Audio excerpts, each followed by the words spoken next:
A1 తెలుగు first news ముందుగా headlines చూద్దాం. హైబ్రిడ్ సైబర్ ఫ్రాడ్ ముఠాలపై అప్రమత్తంగా ఉండాలన్న సజ్జన. ఫోన్లా గమనించి చోరీ చేస్తున్నారని హెచ్చరిక. వృద్ధులే టార్గెట్. హైబ్రిడ్ సైబర్ ముఠాలపై సజ్జనార్ అలర్ట్. ఫోన్ చోరీతో బ్యాంకు వివరాలు దుర్వినియోగం కావచ్చని వ్యాఖ్య.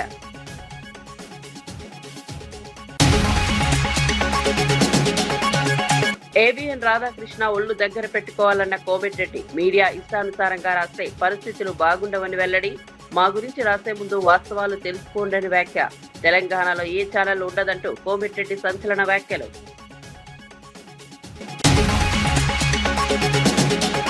ఫ్రీ అండ్ ఫెయిర్ ఎన్నికలపై జగన్ వ్యాఖ్యలకు టీడీపీ కౌంటర్. జగన్ వ్యాఖ్యలు దెయ్యాలు వేదాలు వల్లించినట్లున్నాయన్న టీడీపీ. వైసీపీ హయాంలో బలవంతపు ఏకగ్రీవాలు జరిగాయని వెల్లడి. రాబోయే ఎన్నికలు పూర్తిగా ప్రజాస్వామ్యబద్ధంగా ఉంటాయని వ్యాఖ్య. 22A భూముల సమస్యలు వెంటనే పరిష్కరించాలన్న రామచంద్రరావు. 22A పేరుతో ప్రజలను ప్రభుత్వం భయోందోళనకు గురి చేస్తోందని వ్యాఖ్య. చట్టబద్ధమైన భూములను 22A నుంచి తొలగించాలని డిమాండ్. 22A భూములపై సిట్టింగ్ జడ్జితో విచారణ జరపాలని వెల్లడి.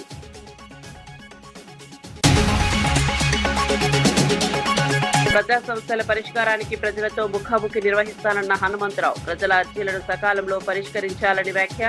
ప్రజల సమస్యలను నేరుగా తెలుసుకుంటున్నామని వెల్లడి. ప్రజలకు జవాబుదారీగా పనిచేయడమే లక్ష్యమన్న హనుమంతరావు. హైదరాబాద్ లో సరికొత్త హైబ్రిడ్ సైబర్ ఫ్రాడ్ ముఠాలు సంచరిస్తున్నాయని సైబరాబాద్ సిపి సజ్జనార్ ప్రజలను అప్రమత్తం చేశారు. ముఖ్యంగా సీనియర్ సిటిజన్లు, సాంకేతిక పరిజ్ఞానం తక్కువగా ఉన్న అమాయకులు ఈ ముఠాల బారిన పడే అవకాశం ఉందని హెచ్చరించారు. స్మార్ట్ ఫోన్లు ఉపయోగిస్తున్న వృద్ధులను ముందుగా ఈ ముఠాలు గమనిస్తున్నారని, గుర్తిస్తున్నారని తెలిపారు. వారు ఫోన్లో స్క్రీన్ లాక్ను ఎలా ఓపెన్ చేస్తున్నారో వెనుక నిలబడి నిశితంగా గమనిస్తున్నారని చెప్పారు.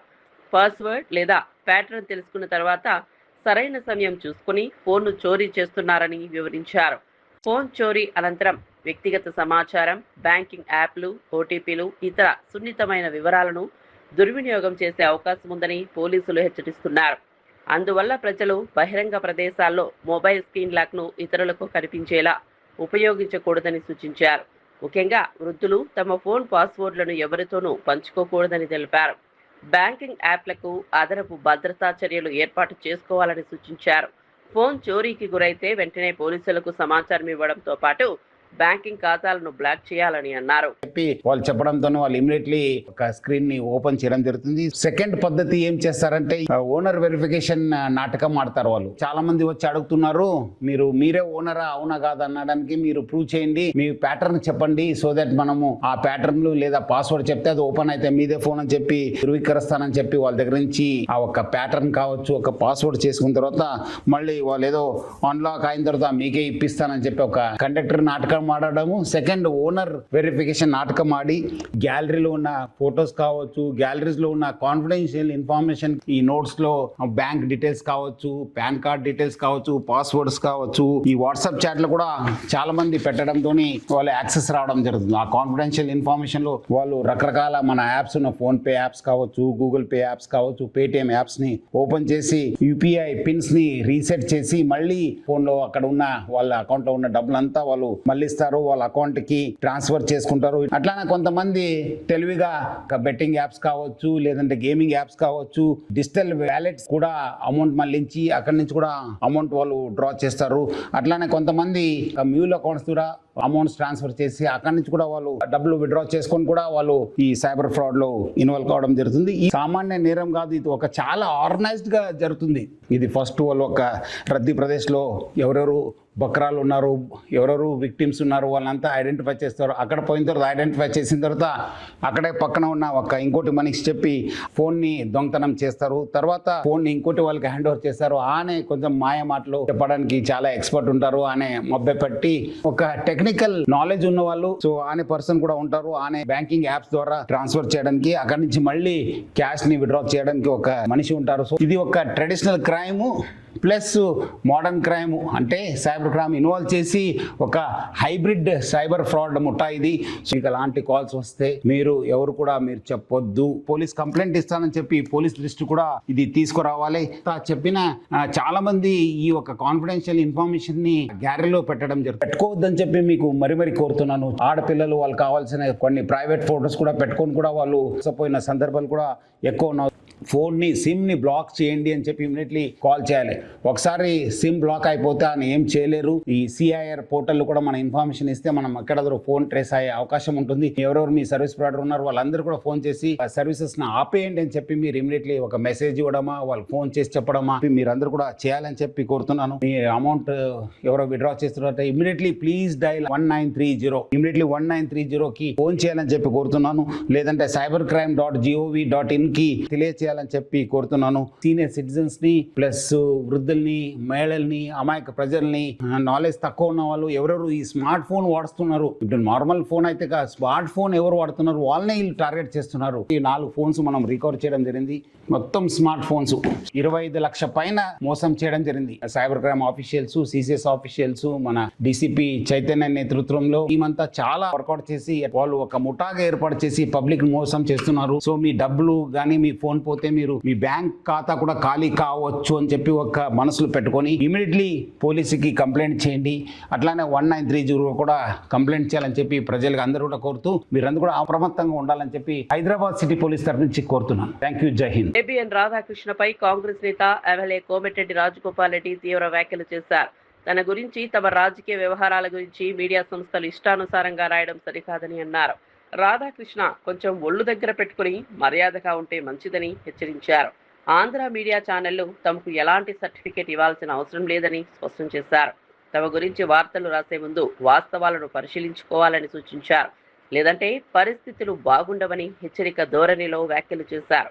తాము అనుకుంటే తెలంగాణలో ఏ ఛానల్ ఉండదు, ఏ పత్రిక ఉండదంటూ ఆయన చేసిన వ్యాఖ్యలు చర్చనీయాంశంగా మారాయి.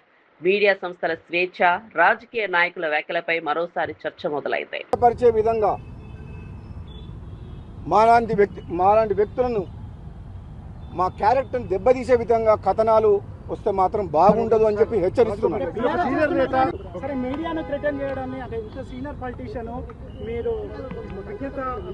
మీడియాని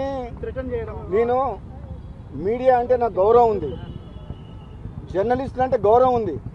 కానీ మీడియా ముసుగులో తెలంగాణలో మాలాంటి రాజకీయ నాయకుల్ని కించపరిచే విధంగా, మా వ్యక్తిత్వాన్ని దెబ్బతీసే విధంగా ఏదైనా ఆంధ్ర మీడియా ఛానళ్ళు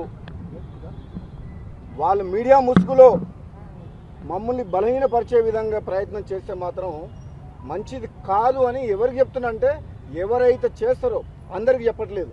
అందరు మీడియా వాళ్ళు చెడ్డ వాళ్ళు అంటలేను, కానీ ఎవరెవరు చేస్తుండ్రు, కొందరు వ్యక్తుల గురించి పనిచేస్తారు వాళ్ళు. కొందరు వ్యక్తిని బలంగా తయారు చేసేందుకు నిజాయితీ పరులైన నాలాంటి వ్యక్తులను కూడా బలహీనపరిచే విధంగా కొన్ని ప్రయత్నాలు జరుగుతున్నాయని మన ఏబిఎన్ ఛానల్ స్టోరీ చూసిన తర్వాత నాకు అర్థమైంది. అందుకని చెప్తున్నా, చాలా కేర్ఫుల్గా ఉండండి. అలాంటి ఛానళ్ళు మాకు కావాలంటే 100 ఛానల్ పెట్టగలిగే శక్తి మాకుంది. ఏబిఎన్ కాదు, ఏబిఎన్ లాంటి ఛానళ్ళు, ఆంధ్రజ్యోతి లాంటి పేపర్లు కావాలంటే 100 పెడతాం. మేమే వాళ్ళ మీద డిపెండెంట్ లేవు. తెలంగాణ కొట్లాడి సాధించుకున్నాం. ఇంకా ఆంధ్ర మీడియా మీద డిపెండ్ అయ్యి తెలంగాణ రాజకీయ నాయకులు ఎవరు పనిచేయట్లేదు. మాకు మీ సర్టిఫికేట్ మాకు మీ ఆంధ్ర మీడియా ఛానల్ మాకు సర్టిఫికేట్ కూడా చేయాల్సిన అవసరం లేదు. తెలంగాణ ఉద్యమం చేసి ఉద్యమం ఉన్న వాళ్ళ జోలికి ఎవరైనా వస్తే బాగుండదని చెప్తున్నా. తెలంగాణ కోసం కొట్లాడలేదు. కాంగ్రెస్ పార్టీ ఎంపీగా నేను కూడా కొట్లాడినా. ఆ రోజు తెలంగాణ ఉద్యమం చేసింది ఎవరు? పార్లమెంట్లో కొట్లాడింది ఎవరు?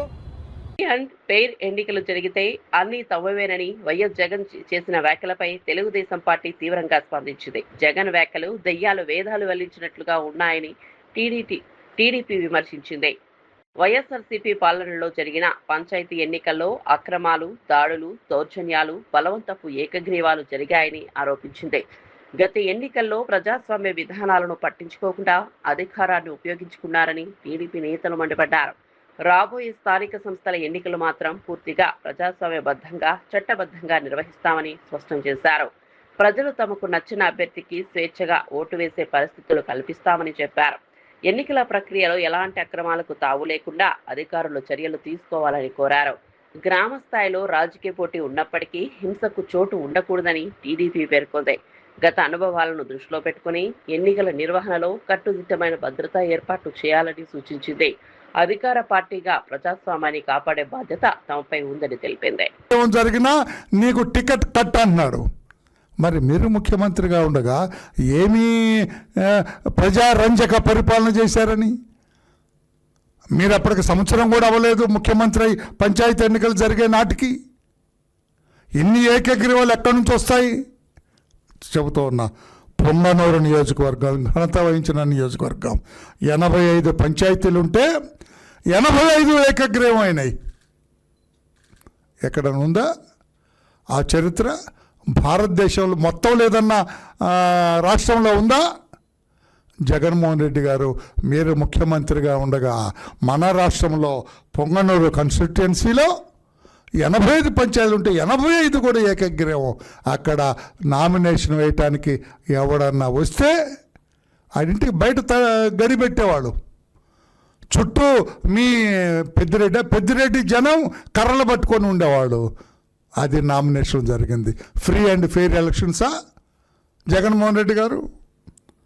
మాచర్ల ఇదొక ఘనత వహించిన కాన్స్టిట్యుయెన్సీ 77 పంచాయతీలు ఉంటే 74 ఏకగ్రీవాలండి.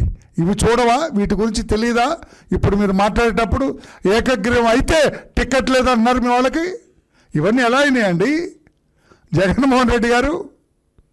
అందుకే మిమ్మల్ని అంటాను, మీరు రాజకీయ అవగాహన రాహిత్యులు అని అన్నాను.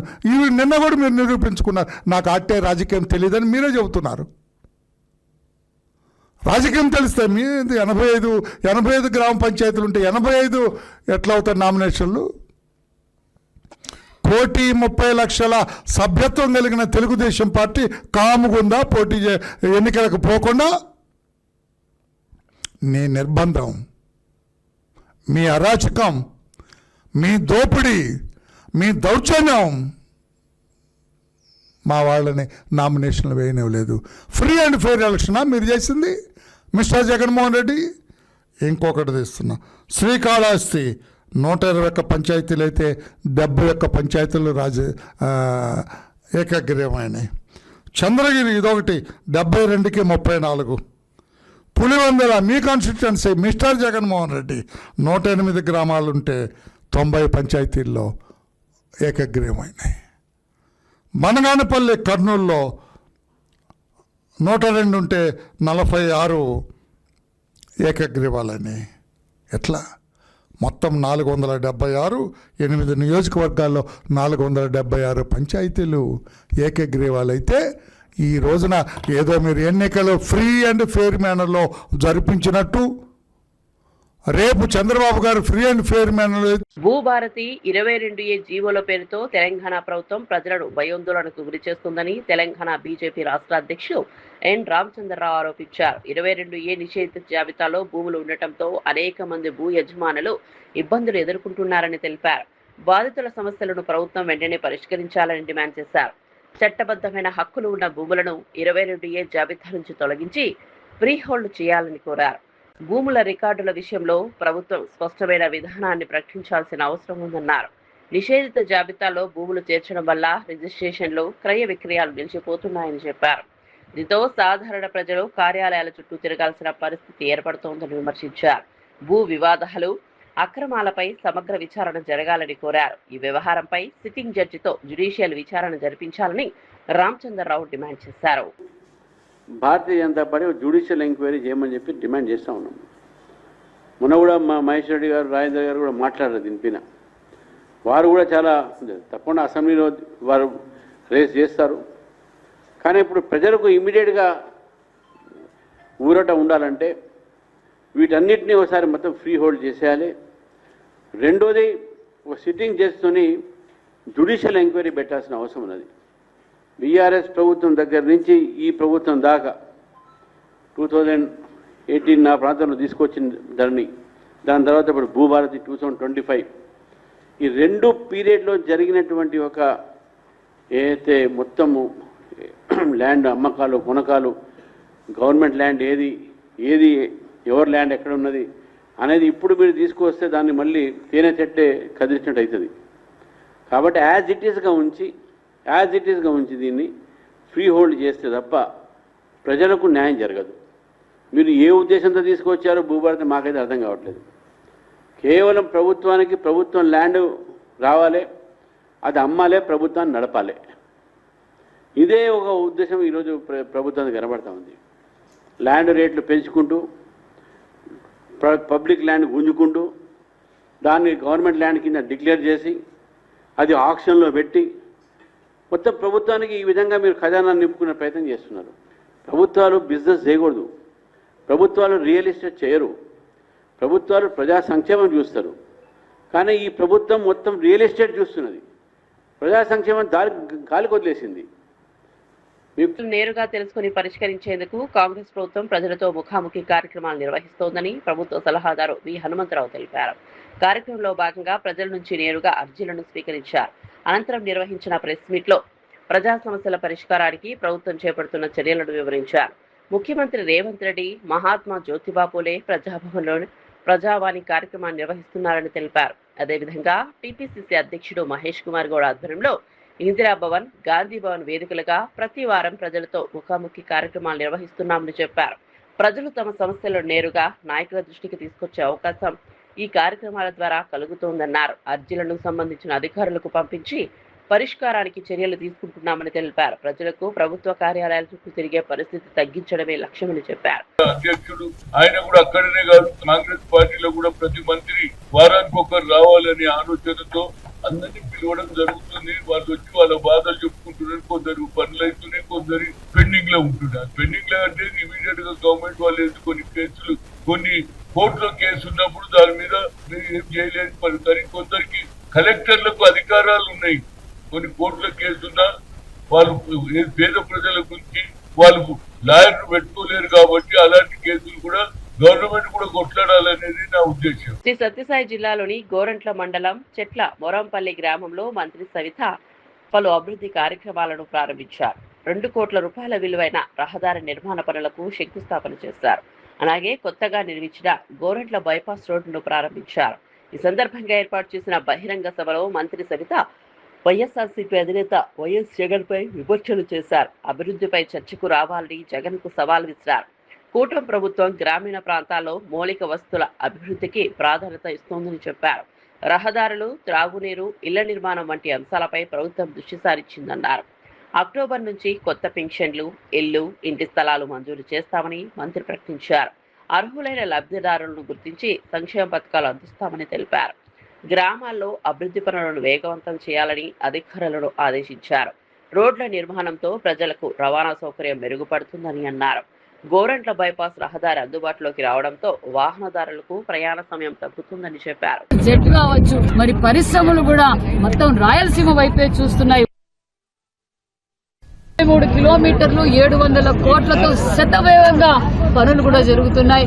గోరెంట్ల ఊర్లేకపోకుండా బైపాస్ హైవే కనెక్టివిటీ కూడా ఈ రోజు ఓపెన్ చేయడం కూడా జరిగిందన్న విషయం కూడా తెలియజేస్తున్నాం. ఒక పక్క జలకళ, ఒక పక్క హైవే కనెక్టివిటీ, మనకు బెంగళూరు దగ్గరగా, ఇంటర్నేషనల్ బెంగళూరు ఎయిర్పోర్ట్ దగ్గరగా ఉండటం వల్ల, ఎయిర్పోర్ట్ కనెక్టివిటీ కూడా ఉండటం వల్ల ఈ రోజు మనకు పరిశ్రమలు, కియా లాంటి పరిశ్రమలు, కియా అనుబంధ సంస్థలు, బెల్ కావచ్చు, ఫైటర్ జెట్ కావచ్చు, మరి పరిశ్రమలు కూడా మొత్తం రాయలసీమ. యాదాద్రి భువనగిరి జిల్లాలో సాగు, త్రాగునీటి సమస్యల పరిష్కారం కోసం సిపిఎం ఆధ్వర్యంలో పెద్ద ఎత్తున ఉద్యమానికి సిద్ధమవుతున్నట్లు రాష్ట్ర కమిటీ సభ్యుడు కొండమడుగు నరసింహ తెలిపారు. ప్రాజెక్టుల పూర్తి, మూసీ మురికి నీటికి ప్రత్యామ్నాయంగా గోదావరి జలాల సాధన కోసం ప్రజలు ఊరువాడ కదలాలని పిలుపునిచ్చారు. ఈ నెల 29, 30, 31 తేదీల్లో పాదయాత్ర నిర్వహించి 31న మహాధర్నా చేపట్టనున్నట్లు తెలిపారు. బస్వాపూర్, గంధమల్ల, చర్లగూడెం వంటి బహుళార్థక ప్రాజెక్టుల పనుల నిధుల కొరతతో ఏళ్లుగా పెండింగ్ లో ఉన్నాయని చెప్పారు. ప్రభుత్వం తగిన నిధులు కేటాయించి పనులను త్వరగా పూర్తి చేయాలని డిమాండ్ చేశారు. పిల్లాయపల్లి కాలువ పనులు కూడా నిధుల విడుదలలో జాప్యం కారణంగా అర్ధాంతరంగా నిలిచిపోయాయని తెలిపారు. పెండింగ్ పనులను వెంటనే పూర్తి చేయాలని కోరారు. కాళేశ్వరం నీటిని శామీర్పేట చెరువులోకి తీసుకొచ్చి మినీ రిజర్వాయర్ ఏర్పాటు చేసి అక్కడి నుంచి పిల్లాయపల్లి కాలువకు గోదావరి జలాలను అందించాలని సూచించారు. మూసీ మురికి నీటి వల్ల మండల ప్రజలు అనారోగ్య సమస్యలను ఎదుర్కొంటున్నారని ఆవేదన వ్యక్తం చేశారు. ప్రజలకు పరిశుభ్రమైన గోదావరి జలాలు అందించాల్సిన అవసరం ఉందన్నారు. నిర్వాసితులకు ఇవ్వవలసిన డబ్బులు ఇవ్వకపోవడం వల్ల పూర్తి స్థాయి నిర్మాణం జరగలేదు. గంధమల్ల కొన్ని నిధులు వచ్చినాయి తప్ప పనులు ఇంకా కూడా ప్రారంభం కాని పరిస్థితి ఉన్నది. అదేవిధంగా మునుగోడు ప్రాంతానికి ఉపయోగపడే శివన్నగూడెం ప్రాజెక్టు కూడా పూర్తి కాలేదు, నిర్వాసితుల డబ్బులు రాలేదు. అదేవిధంగా రాచకొండ ఎత్తిపోతల పథకానికి ప్రభుత్వం ఒక ప్రకటన కూడా చేయలేదు. ఈ జిల్లాలో చాలా కీలకంగా ఉపయోగపడుతున్న పునాదిగాని కాలువ, పిలాయిపల్లి కాలువ, ధర్మారెడ్డిపల్లి కాలువ ఇంకా పెండింగ్లో ఉన్న పరిస్థితి ఉంది. మూసి జలాలతో పోచంపల్లి ప్రాంతం, ఒలిగొండ ప్రాంతం, రామన్నపేట ప్రాంతం చాలా ఇబ్బందులు ఎదుర్కొంటూ ఉన్నారు. రైతులు ఇబ్బందులు పడుతూ ఉన్నారు, ప్రజలు ఇబ్బందులు పడుతూ ఉన్నారు. మూసి జలాలకు ప్రధానంగా ప్రత్యామ్నాయంగా గోదావరి నది జలాలు అందించవలసిన షామీర్పేట చెరువు కొండపోచమ్మ ద్వారా నీళ్లు తెచ్చి షామీర్పేట చెరువు నింపి గట్కేసారి ఎదురుబాద నుంచి ఈ ప్రాంతానికి గోదావరి జలాలు కూడా అందించాలనే డిమాండ్ల సాధన కోసం పాదయాత్ర చేస్తూ ఉన్నాం. 29 నాడు భువనగిరిలో ప్రారంభ సభ జరిగి 29, 30, 31 కాలినడకన హైదరాబాద్ పోతూ ఉన్నాం. 31న ఇందిరా పార్క్ దగ్గర ధర్నా జరుగుతూ ఉంది. అందుకనే ప్రజలు చాలా పెద్ద ఎత్తున పాల్గొని జయప్రదం చేయాలని పేరున సిపిఎం పార్టీగా విజ్ఞప్తి చేస్తూ ఉన్నాం. నిర్మాణ రంగంలో ఆధునిక సాంకేతికత వినియోగం పెరగడంతో భారీ భవనాలను సకాలంలో పూర్తి చేయడం సాధ్యమవుతుందని యాక్టివ్ ఇన్ సీఈఓ నరసింహారావు తెలిపారు. నిర్మాణ రంగంలో వస్తున్న మార్పుల వల్ల పనుల వేగం పెరగడంతో పాటు ఖర్చులను కూడా నియంత్రించే అవకాశం ఉందన్నారు. బహుళ అంతస్తుల భవనాలు, ఇళ్లలో కిటికీల స్థానంలో విశాలమైన గ్లాసులను ఉపయోగించడం వల్ల సహసిద్ధమైన వెలుతురు ఎక్కువగా అందుతుందని చెప్పారు. పగటి సమయంలో కృత్రిమ లైటింగ్ అవసరం తగ్గడంతో విద్యుత్ ఖర్చులు కూడా తగ్గే అవకాశం ఉందన్నారు. గాలి ప్రసరణ మెరుగుపడటం వల్ల ఇండోర్ వాతావరణం ఆరోగ్యకరంగా ఉంటుందని వివరించారు. నిర్మాణంలో మైవాన్ సాంకేతికత వినియోగం వల్ల ప్రజలు వేగంగా పూర్తవుతున్నాయని చెప్పారు. ఆధునిక నిర్మాణ పద్ధతులు కార్మికుల పనిభారాన్ని తగ్గించడంతో పాటు నాణ్యతను మెరుగుపరుస్తాయని తెలిపారు. పెద్ద ప్రాజెక్టుల్లో సమయం, నాణ్యత, వ్యయ నియంత్రణ అత్యంత కీలకమని అన్నారు. నిర్మాణ రంగంలో సాంకేతికతను సరిగ్గా వినియోగిస్తే భవనాల నిర్మాణంలో అనేక ప్రయోజనాలు పొందవచ్చని చెప్పారు. గ్లాస్, కిటికీలు, మెట్ల గ్రిల్స్ వంటి అంశాలు ఇంటి నిర్మాణ వ్యయంలో గణనీయమైన భాగాన్ని ఆక్రమిస్తాయని వివరించారు. అందువల్ల సరైన డిజైన్, మెటీరియల్ ఎంపిక ద్వారా ఖర్చులను నియంత్రించవచ్చని అన్నారు. కాంక్రీటే ఉంటాయి, స్లాబ్ ఎట్లా వేస్తారు, వాల్స్ కూడా అలాగే వేస్తారు. ప్లస్ ఇంకోటి ఏంటంటే ఇప్పుడు 50 ఫ్లోర్లు మొత్తం కట్టి సిమెంట్ చేసినాక మళ్ళీ కింద టైల్ వేసుకుని కట్టాలంటే 50 ఫ్లోర్స్ ప్రాజెక్ట్ కట్టాలంటే 10 years పడుతుంది. బట్ ఇప్పుడు టెక్నాలజీ అట్లా లేదు. మొత్తం మైవాన్ కన్స్ట్రక్షన్లో ఏంటంటే వాల్స్, స్లాబ్ కూడా కాంక్రీట్ పోసుకుంటూ వెళ్ళిపోతారు. 10 స్లాబ్స్ అయినాక కింద నుంచి టైల్స్ వేసుకుంటూ ఇంటీరియర్ వర్క్స్ అన్నీ కూడా స్టార్ట్ చేయొచ్చు. అట్లాగే విండోస్కి వచ్చేప్పటికి ఇది వరకు అంతా 3x3, 4x3 విండోలు ఉండేవి, ఇప్పుడు అలా లేవు. ఇప్పుడు విండోస్ అన్నీ కూడా ఫ్లోర్ టు సీలింగ్ హైట్స్ ఇస్తున్నారు, ఎక్కువ గ్లాస్ వాడుతున్నారు, డబుల్ గ్లాసెస్ ఇస్తున్నారు టు సస్టైన్ ద విండోస్. కొన్ని ప్రాజెక్ట్స్లో అయితే హీట్ కట్ చేసేది, యూవీ కట్ చేసే గ్లాసెస్ కూడా ఇస్తున్నారు. The technology is totally change. Now our technology we can say proudly on par with any international standards. తెలంగాణలో పాలిటెక్నిక్ కళాశాలలను యంగ్ ఇండియా స్కిల్ యూనివర్సిటీ పరిధిలోకి తీసుకురావడంపై జారీ చేసిన జీవో 97 వివాదంగా మారింది. విద్యార్థులు, అధ్యాపకుల నుంచి తీవ్ర వ్యతిరేకత వ్యక్తం కావడంతో ప్రభుత్వం జీవో 97 అమలును తాత్కాలికంగా నిలిపివేసి సమస్యలను పరిశీలించేందుకు కె కేశవరావు అధ్యక్షతన హై లెవెల్ కమిటీని ఏర్పాటు చేస్తుంది.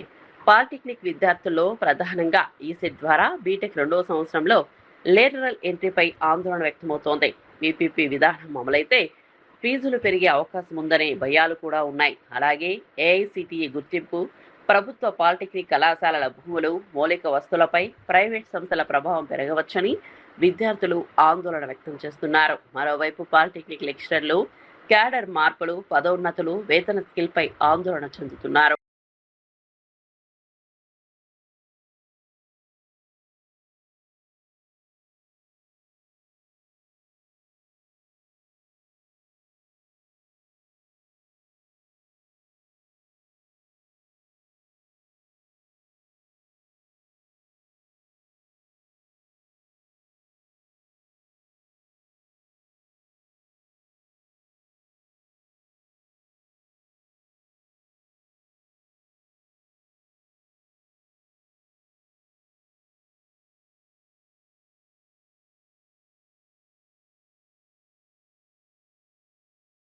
నాగార్జున సాగర్ ప్రాజెక్టులో పుష్కలంగా నీరు ఉన్నప్పటికీ ఎడమ కాలువకు సాగునీటిని విడుదల చేయడం లేదని బీఆర్ఎస్ నాయకుడు వంటెద్దు నరసింహారెడ్డి ఆరోపించారు.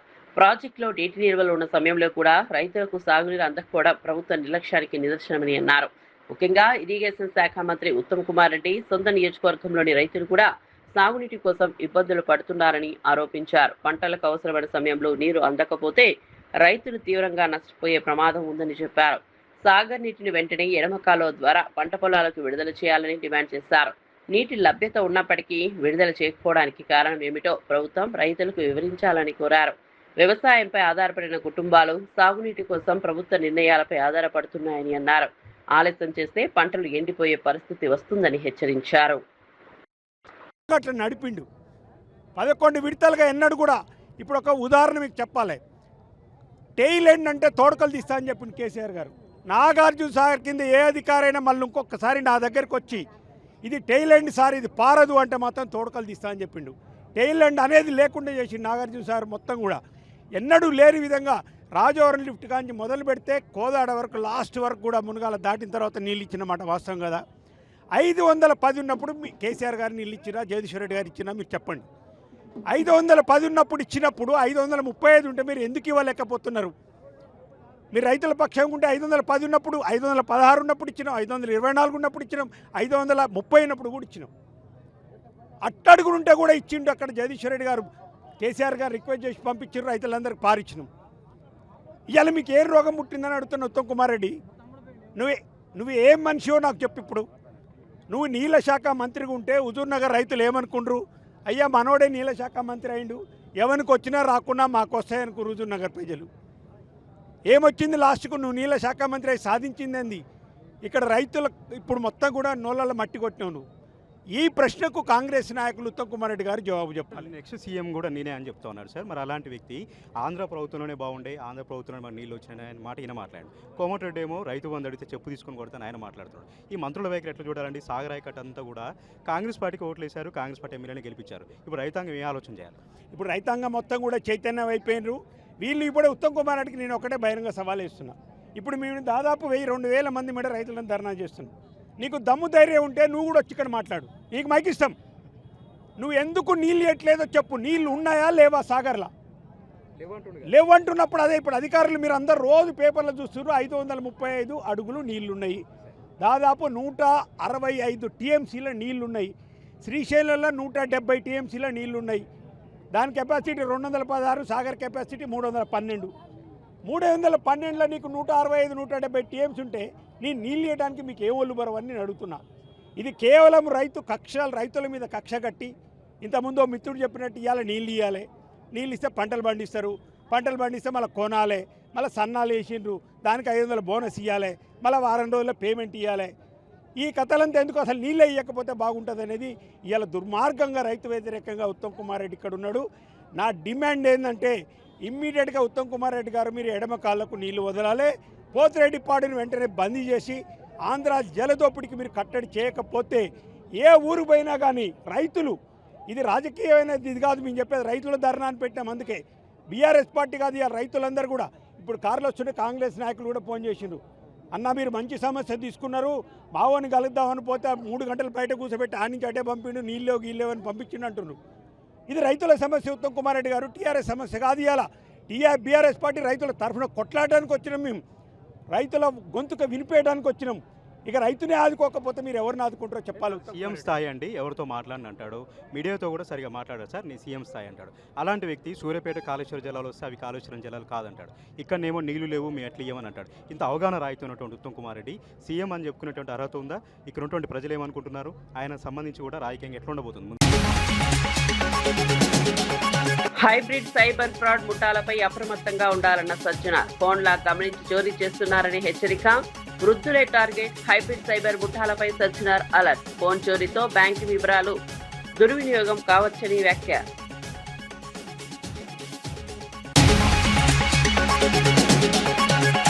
ఏబిఎన్ రాధాకృష్ణ ఒళ్ళు దగ్గర పెట్టుకోవాలన్న కోమటిరెడ్డి. మీడియా ఇష్టానుసారంగా రాస్తే పరిస్థితులు బాగుండవని వెల్లడి.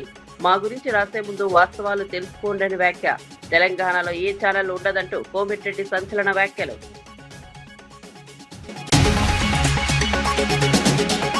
ఫ్రీ అండ్ ఫెయిర్ ఎన్నికలపై జగన్ వ్యాఖ్యలకు టీడీపీ కౌంటర్. జగన్ వ్యాఖ్యలు దెయ్యాలు వేదాలు వల్లించినట్లున్నాయన్న టీడీపీ. వైసీపీ హయాంలో బలవంతపు ఏకగ్రీవాలు జరిగాయని వెల్లడి. రాబోయే ఎన్నికలు పూర్తిగా ప్రజాస్వామ్యబద్ధంగా ఉంటాయని వ్యాఖ్య. 22A భూముల సమస్యలు వెంటనే పరిష్కరించాలన్న రామచంద్రరావు. 22A పేరుతో ప్రజలను ప్రభుత్వం భయోందోళనకు గురి చేస్తోందని వ్యాఖ్య. చట్టబద్ధమైన భూములను 22A నుంచి తొలగించాలని డిమాండ్. 22A భూములపై సిట్టింగ్ జడ్జితో విచారణ జరపాలని వెల్లడి.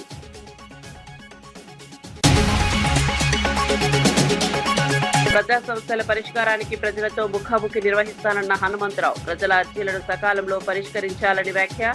ప్రజల సమస్యలను నేరుగా తెలుసుకుంటున్నామని వెల్లడి. ప్రజలకు జవాబుదారీగా పనిచేయడమే లక్ష్యమన్న హనుమంతరావు.